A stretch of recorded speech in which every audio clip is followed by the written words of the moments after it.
Nakikita na nga ng mga Gilas players maging ng mga fans na meron talagang konting advantage ang pagkakaroon ng isang solid na team o mga players na pare-pareho o sila-sila ang magkakasama na tuloy-tuloy na naglalaro sa kada window o event ng mga laro sa FIBA dahil alam ng coaches at players kung saan nila itutuloy ang kanilang ensayo at yung chemistry at plays na nga rin ay nandun na, kabisado na nila ang mga plays, konting adjustment lang sa kada magkakaibang team na kanilang makakalaban. Nasabi nga ni Kai Sotto na tuloy-tuloy ang kanilang ensayo, walang back to zero, palagi silang magsisimula sa kung saan sila huminto last window at patuloy na nag-i-improve ang team habang sila nga rin ang magkakasamang naglalaro pare-parehong mga players at mas tumitindi pa ang kanilang chemistry. Makikita natin ng isang malakas na Gilas laban sa team ng Hong Kong China. Sigurado na hindi nila mamaliitin ang team na ito. Buong persa ang Gilas at kukunin nila ang 4-0 record. Bawal ang sobrang kampante dahil hindi ito maganda para sa isang team yung overconfident at minamaliit ang kalaban. Masasabi lang natin na lamang ang Gilas sa team matchup na ito. Sila naman ang may malaking advantage sa size, quality ng mga players at home court pa nga natin. Mukhang mas tanggap pa nga ng Latvia ang kanilang pagkatalo laban sa team ng Gilas at ito pa nga ay sa kanilang home court mismo. Alam nila na tanggapin na ang Gilas ang mas malakas noong nakalaban nila ang Gilas team sa kanilang huling laro. Ito na nga ang new era ng Gilas, isang bago at magandang umpisa na kung saan nagagawa na nating manalo laban sa mga big time o bigatin na kalaban sa FIBA. Iba talaga kapag merong isang 7-3 ang isang team na sinamahan pa ng isang solid na big man natin mula naman sa PBA kasali sa GOAT conversation ng liga dahil kita naman talaga yung lakas niya, lumalaban, nakikipagsabayan maging sa international level at may pagkakataon o laro na nado-dominate pa niya ang loob ng paint. Mas gumagaan ang kargado ngayon ni Junmar Fajardo sa loob ng paint.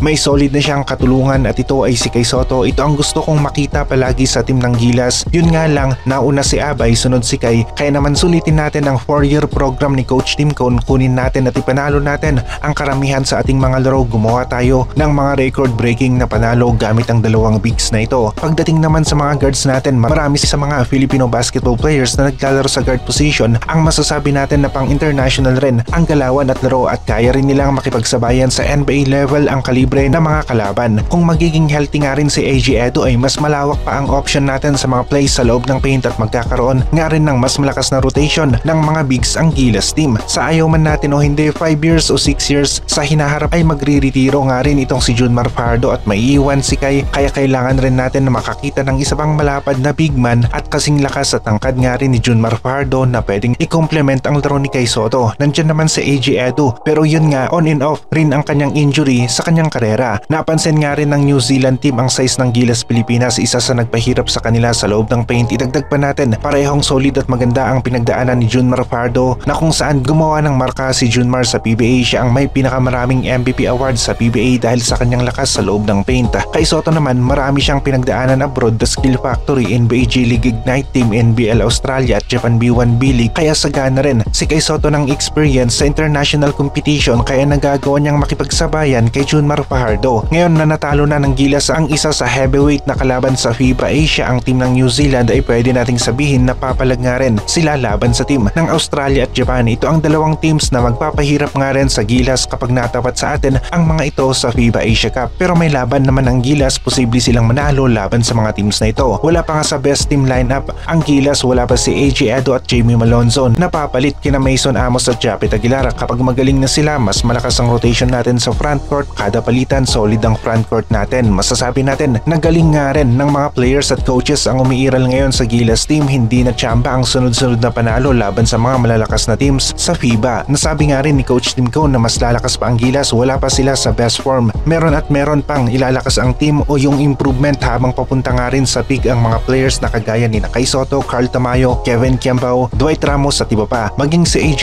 Edo na nabanggit natin, hindi pa ito naglalaro under kay Coach Tim Cone dahil sa nagpapagaling pa siya sa kanyang injury, kaya malaki pa rin ang pwedeng i-improve ng Gilas team. May mga ibang players nga rin na nagiging matunog ang pangalan para sa Gilas team pero tandaan natin na malaki ang pagkakaiba ng college basketball sa FIBA competition. Kalaban ang mga malalakas na teams at players pero pwede naman natin na subukan ika nila para makita natin dahil baka nga parang Mason Amos merong potensyal na maging ang sunod na core player ng Gilas. Tuloy-tuloy ang programa ni Coach Tim Cone hanggang sa FIBA Asia Cup at maganda ito dahil mananatili ang solid na sistema, core players at mag-i-improve pa nga ang ating lineup dahil makaka-recover na ang ibang players natin. Kumakarga na nga rin ng katawan ni Kai Sotto, unti-unti na itong lumalapad at nagiging maama na nga rin ang laro nito sa loob ng paint at gusto natin na hindi nga rin magbago yung kanyang bilis o mobility dahil may mga pagkakataon na nakita natin na nauuna pa nga si Kai Sotto na makababa sa kanilang court para sa isang fast break play. Nangangahulugan na maganda-ganda rin ang kanyang bilis o mobility para sa isang 7-3. Maging si Carl Tamayo, nakita natin na unti-unti na itong lumalakas sa Gilas team. Nagkakaroon rin ng magandang play na nakakatulong sa Gilas team. Walang tapo ng Gilas 15-man pool ni Coach Tim Cone. Maganda ito para magkaroon tayo ng mga reserba kaagad kapag may injury ang iba nating players na pwede nating asahan sa loob ng basketball court.